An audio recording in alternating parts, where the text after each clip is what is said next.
जय हिंद साथियों, नमस्कार। स्वागत है आप सभी का आपके अपने YouTube channel Mahendra Bihar coaching पर। दोस्तों आज हम बात करने वाले हैं कक्षा 12 दोस्तों राजनीतिक विज्ञान का चैप्टर नंबर 5 जिसका नाम है दोस्तों समकालीन विश्व में सुरक्षा।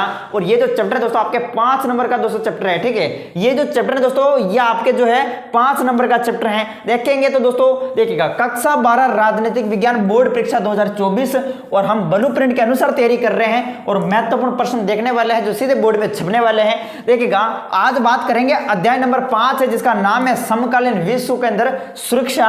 और इस चैप्टर से आपके 4 प्रश्न पूछे जाएंगे दोस्तों।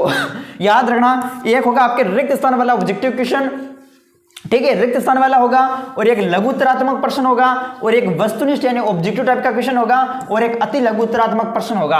कहने का मतलब है कि इस चैप्टर से आपके 4 प्रश्न पूछे जाएंगे दोस्तों। और ये चैप्टर आपके 5 नंबर का है दोस्तों। यहाँ पर जो रिक्त स्थान वाला प्रश्न आएगा वो 1 नंबर के अंदर पूछा जाएगा इस चैप्टर से, और एक लघु उत्तरात्मक आएगा जो 2 नंबर के अंदर पूछा जाएगा, और एक वस्तुनिष्ठ होगा जो 1 नंबर के अंदर पूछा जाएगा, और एक अति लघु उत्तरात्मक प्रश्न होगा जो 1 नंबर के अंदर पूछा जाएगा। तो इस प्रकार से 4 प्रश्न इस चैप्टर से पूछे जाने वाले हैं दोस्तों। ठीक है, अब बिल्कुल हम इनको देखो बड़ा क्वेश्चन आने वाला नहीं है दोस्तों। इस चैप्टर से निबंधात्मक क्वेश्चन नहीं आएगा, सिर्फ छोटे छोटे क्वेश्चन बनने वाले हैं जो कि अभी देखने वाले हैं। ठीक है, आपको वीडियो को ध्यानपूर्वक देखना है दोस्तों। एक बार आप इस क्लास को लाइक कर दीजिएगा दोस्तों, लाइक और शेयर कर दीजिएगा। और समय हमारे पास कम बचा है, अगर आप पूरे 100 में से 100 नंबर लाना चाहते हैं दोस्तों तो मेरी रेगुलर क्लास अटेंड करते रहे ब्लूप्रिंट के अनुसार चैप्टर वाइज। और साथ ही दोस्तों आप सीरीज जरूर पढ़ लीजिएगा। नीचे व्हाट्सएप नंबर दे रखे हैं, 30 रुपए में आपको सीरीज मिल जाएगी। व्हाट्सएप पर मैसेज कर देना दोस्तों। ठीक है, जिन्होंने खरीद रखी है वो अच्छे से पढ़ते रहे दोस्तों, अच्छे से सीरीज को पढ़ते रहे और रेगुलर क्लास अटेंड करते रहे। चलो तो हम स्टार्ट करते हैं। चैप्टर का नाम है समकालीन विश्व में सुरक्षा और ये आपका 5वां चैप्टर है। तो सबसे पहले जो है हम वस्तुनिष्ठ क्वेश्चन देख लेते हैं, ऑब्जेक्टिव टाइप के क्वेश्चन, रिक्त स्थान वाले प्रश्न देख लेते हैं। देखिएगा आपके सामने यहां पर जो पहला क्वेश्चन दे रखा है, आप देखिएगा दोस्तों, आपको देखते पता चल गया होगा रासायनिक हथियार संधि कब हुई थी। एग्जाम में कई बार रिपीट हुआ है। या तो आपको पूछ लेगा दोस्तों, या तो आपको पूछ लेगा कि जैविक हथियार संधि कब हुई थी, या तो आपको पूछ लेगा जैविक हथियार संधि जो है वो कब हुई थी, या पूछ लेगा रासायनिक हथियार संधि कब हुई थी। तो प्यारे मित्रों आप सभी को पता होगा दोस्तों, अगर आपको पता है तो आप सभी आंसर करते रहिएगा। आप सभी को ध्यान रखना है। तो रासायनिक हथियार संधि है, रासायनिक हथियार संधि ये कब हुई थी दोस्तों? रासायनिक हथियार संधि हुई थी 1992 में। कब हुई थी? 1992 में हुई थी रासायनिक हथियार संधि। ध्यान रखना आप सभी, रासायनिक हथियार संधि जो है वो कब हुई थी? 1992 में। और जैविक हथियार संधि जो है वो कब हुई थी? याद रखना दोस्तों, जैविक हथियार संधि हुई थी 1972 में। कब हुई थी प्यारे मित्रों? 1972 में जो है जैविक हथियार संधि हुई थी और रासायनिक हथियार संधि हुई थी 1992 में। प्यारे मित्रों आपको ये याद रखना है, क्या पता आपको एग्जाम में ऐसे भी पूछ सकता है कि जो जैविक हथियार संधि है ये 1972 में हुई, ये बात ठीक है, लेकिन इस संधि पर कितने देशों ने हस्ताक्षर किए थे? तो ध्यान रखना प्यारे मित्रों, याद रखना दोस्तों अच्छे से है। देखिएगा 155 प्लस देशों ने इस पर हस्ताक्षर किए थे। आप सभी को ध्यान रखना है, 155 प्लस देशों ने जैविक हथियार संधि पर हस्ताक्षर किए थे। और जो रासायनिक हथियार संधि है, ये जो संधि है ये हुई थी 1992 में, और इस पर यहाँ 181 प्लस देशों ने हस्ताक्षर किए थे। कितने देशों ने? 181 देशों ने इस पर हस्ताक्षर किए थे। तो ये प्रश्न भी आपको अच्छे से ध्यान रखना, तो पूछा जा सकता है। ठीक है, अब देखिएगा प्रमुख आपके सामने अगला क्वेश्चन आगे देखिएगा दोस्तों। आगे जो क्वेश्चन है दोस्तों, आगे जो क्वेश्चन आपके सामने दूसरा वो ये दे रखा है कि चीन ने भारत पर हमला कब किया। चीन जो है, चीन यानी कहने का मतलब है कि चीन और भारत के बीच एक युद्ध हुआ था। वो कब हुआ था दोस्तों? बताओ दोस्तों, आप सभी ध्यान रखना अच्छे से। 1962 में। कब हुआ था? 1962 में हुआ था दोस्तों। चीन ने भारत पर आक्रमण कर दिया था। ठीक है, चीन ने भारत पर हमला किया था 1962 के अंदर। ऑब्जेक्टिव में आएंगे दोस्तों ये क्वेश्चन, ध्यान रखें अच्छे से। और आगे देखो तीसरा है, तीसरा क्वेश्चन आपके सामने। तीसरा क्वेश्चन है कि विश्व में सर्वाधिक जनसंख्या किस राज्य की है? तो आप सभी को पता होगा विश्व में सर्वाधिक जनसंख्या जो है यहाँ पर किस राज्य की नहीं है, यहाँ पर किस देश की है। यहाँ पर ऐसे पूछा दोस्तों कि विश्व में सर्वाधिक जो जनसंख्या है वो किस देश की है, तो वो देश कौन सा है? चीन। चीन कौन सा है दोस्तों? चीन। लेकिन ये तो पुराने आंकड़े हैं, लेकिन अपनी एनसीईआरटी में जो दे रखा है उसी अनुसार हमें चलना है। ठीक है, जैसे न्यू सिलेबस आया नहीं, बाकी अब जो है भारत हो चुका है। याद रखना दोस्तों, जनसंख्या में पहला स्थान जो है वो भारत का है विश्व के अंदर। लेकिन आपको जो है वही याद रखना, एनसीईआरटी में जो दे रखा है अभी बुक के अंदर, ठीक है, आपको चीन ही करना है। ठीक है, तो चीन है दोस्तों, लेकिन वर्तमान में भारत हो चुका है। तो विश्व में सर्वाधिक जनसंख्या किस देश की है? तो चीन की है। आगे देखिएगा चौथा क्वेश्चन है आपके सामने। चौथा यह है कि सुरक्षा का अर्थ खालिस्तान है। क्या है सुरक्षा का अर्थ? तो देखिएगा दोस्तों, सुरक्षा का अर्थ है यहाँ पर खतरे से आजादी। क्या है प्यारे मित्र सुरक्षा का अर्थ? खतरे से आजादी। याद रखना, सुरक्षा का जो अर्थ है वो ये है खतरे से आजादी। इसके अलावा देखो आपके सामने पांचवा जो क्वेश्चन दोस्तों, पांचवा जो क्वेश्चन है आपके सामने वो ये है कि भारत के सामने खालिस्तान खतरे मौजूद हैं। तो भारत के सामने दोस्तों याद रखना आप सभी, पारंपरिक देखिएगा, भारत के सामने पारंपरिक और अपारंपरिक, ठीक है, पारंपरिक और अपारंपरिक दोनों प्रकार के जो है खतरे मौजूद हैं। पारंपरिक और अपारंपरिक खतरे जो है मौजूद है। तो खालिस्तान वाले प्रश्न भी आएगा एक, जो कि आपको इस तरीके से प्रश्न पूछा जाएगा दोस्तों, ठीक है। तो ये ध्यान रखना, 5 क्वेश्चन हुए हमारे। इसके अलावा छठा देखिएगा, छठा क्वेश्चन है कि अमेरिका पर अलकायदा ने आतंकी हमला कब किया था। बताओ दोस्तों, एक जो है अमेरिका पर हमला होता है दोस्तों, आतंकी हमला होता है, वो कब हुआ था ये पूछा आपको। तो ये हमला हुआ था 11 सितंबर को। कब हुआ था प्यारे मित्रों, आप सभी को ध्यान अच्छे से देखिएगा, 11 सितंबर, ध्यान में 11 सितंबर 2001 को दोस्तों, 11 सितंबर 2001 को अमेरिका के वर्ल्ड ट्रेड सेंटर पर आतंकी हमला हुआ था दोस्तों, अलकायदा ने किया था। ध्यान रखना 11 सितंबर 2001 को हुआ था अमेरिका के वर्ल्ड ट्रेड सेंटर पर, ठीक है। तो यह आतंकी हमला था। इसके अलावा 7वां क्वेश्चन है कि परमाणु अप्रसार संधि, देखिएगा कई बार एक बार एग्जाम में पूछा था दोस्तों प्रश्न कि प्रश्न पूछे दोस्तों कि जो परमाणु अप्रसार संधि है ये कब हुई थी और किस संधि का भारत ने विरोध किया था। तो दोस्तों यही संधि है परमाणु अप्रसार संधि। ध्यान रखना, देखो परमाणु अप्रसार संधि ये कब हुई थी, तो ये हुई थी 1968 में। कब हुई थी दोस्तों, 1968 में परमाणु अप्रसार संधि हुई थी। और ये कहती है कि परमाणु शक्ति संपन्न देश ही परमाणु का उपयोग करेंगे। तो दोस्तों भारत ने इसका विरोध किया था, ठीक है। तो भारत ने किस संधि का विरोध किया था, तो परमाणु अप्रसार संधि का विरोध किया था दोस्तों। ध्यान रखना आप सभी, कब हुई, 1968 में। लागू कब हुई, 1970 में ये लागू हो जाती है, ठीक है। अब देखिएगा आपके सामने एक आगे ये भी क्वेश्चन पूछा दोस्तों, इसको हम एनपीटी के नाम से भी जान सकते हैं दोस्तों, एनपीटी, ठीक है, एनपीटी। ये परमाणु अप्रसार संधि या एनपीटी ये 1968 में हुई थी।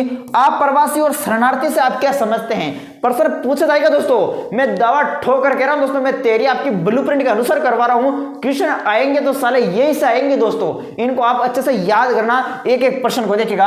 अप्रवासी और शरणार्थी, अभी भी समय है, बदल जाओ दोस्तों। खुद से बदल गए तो अच्छा लगेगा, और समय ने बदला तो फिर बहुत तकलीफ होगी दोस्तों। अभी हमारे पास बहुत समय है, इस समय का सही सदुपयोग करके दोस्तों अच्छे नंबर लाइएगा, ठीक है। और तैयारी करो तो ब्लूप्रिंट के अनुसार ही करिएगा, ठीक है। इसके अलावा देखिएगा अप्रवासी और शरणार्थी, तो ध्यान रखना दोस्तों आप सभी को। अप्रवासी किसे कहते हैं, अप्रवासी जो मर्जी से अपना देश छोड़ देते हैं, ठीक है, जो अपनी मर्जी से देश छोड़ते हैं, जो अपनी मर्जी से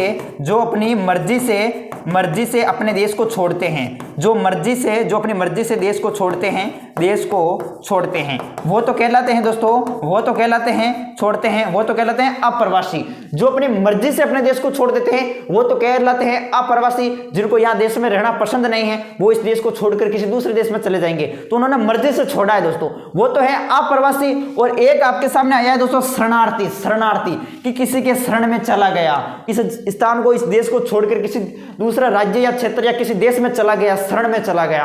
तो दोस्तों इसको मजबूरी में देश छोड़ना पड़ता है दोस्तों। ध्यान रखो दोस्तों, एक तो मर्जी है ना, एक मजबूरी है। मजबूरी में छोड़ना तो नहीं चाहता लेकिन छोड़ना पड़ रहा है, तो अपनी मजबूरी में देश को छोड़ते हैं वो शरणार्थी दोस्तों। ध्यान रखना आप सभी, ठीक है।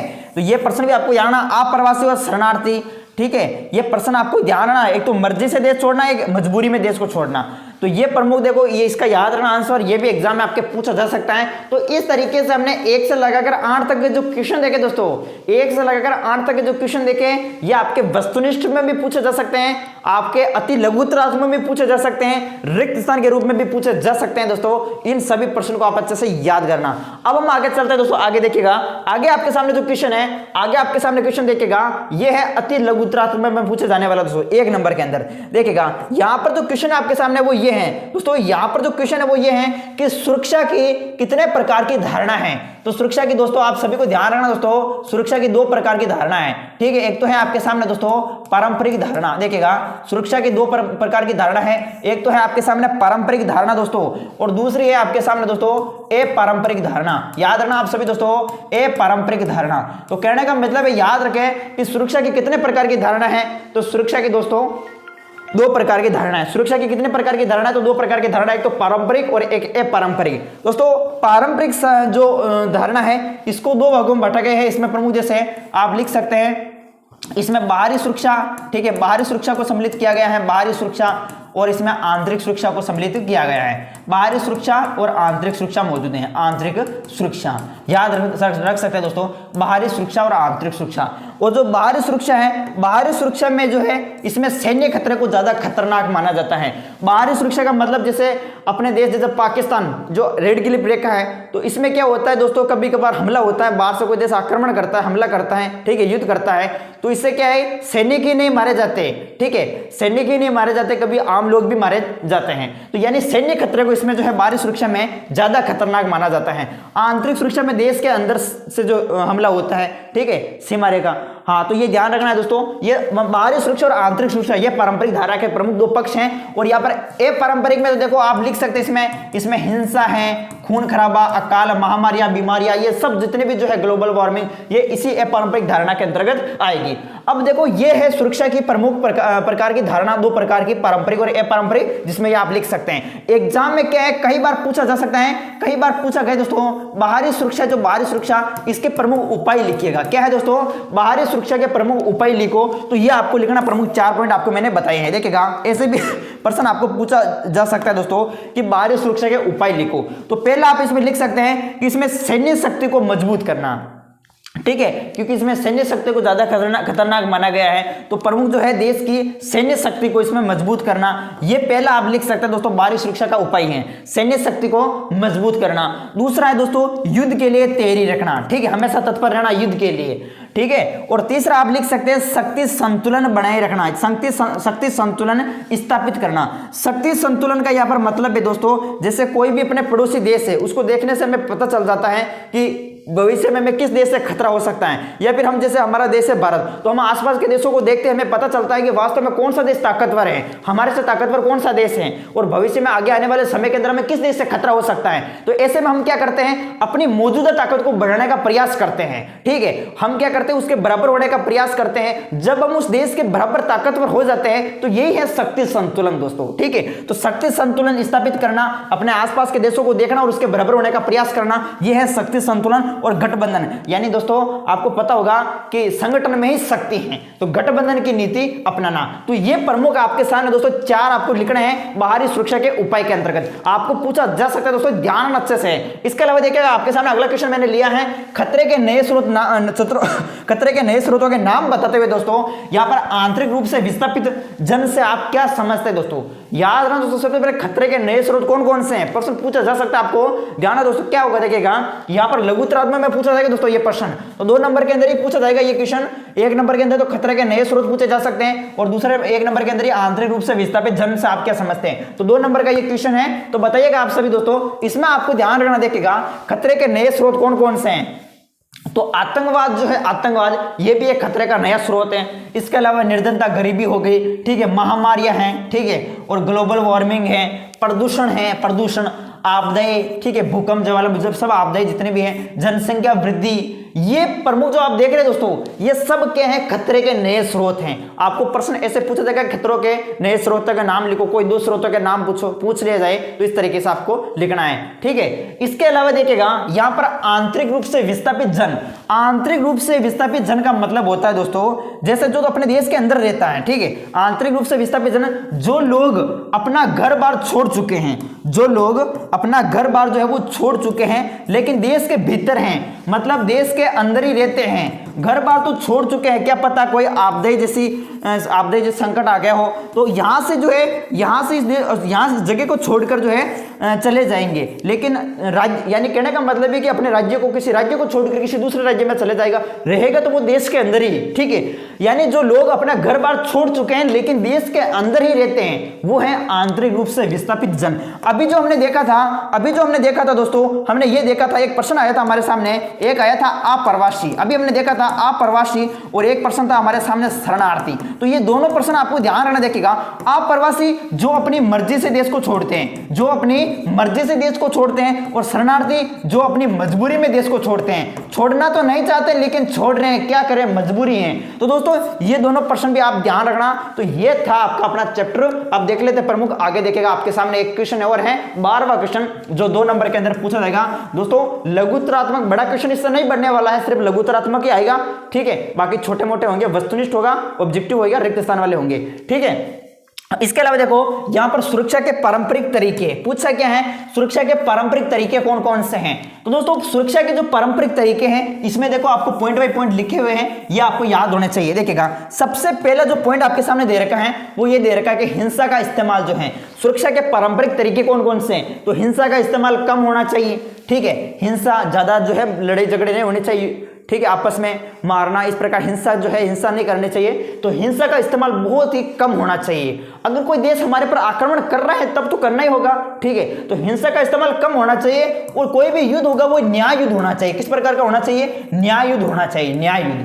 और युद्ध जो है, युद्ध दोस्तों याद रखना, युद्ध साधनों का जो है वो सीमित प्रयोग होना चाहिए, ठीक है, सीमित प्रयोग होना चाहिए। और सेना का जो है हमें उतना ही प्रयोग करना चाहिए जो अपने आत्मरक्षा के लिए क्या है काफी हो, ठीक है। और देशों के बीच जो है आपस में सहयोग हो और प्रमुख संधियां हो, जैसे हमने प्रमुख बात की थी, एक CWC संधि, एक BWC संधि। CWC जो 1992 में हुई थी जिसमें 181 प्लस देशों ने हस्ताक्षर किए थे, और BWC 1972 में हुई थी जिसमें 100 दोस्तों कितने किए थे, 1972 में हुई थी BWC संधि जिसमें 155 प्लस देशों ने हस्ताक्षर किए थे, ये हमने देखा था। तो प्रमुख जो है देशों के बीच आपस में सहयोग हो, आपस में संधियां हो।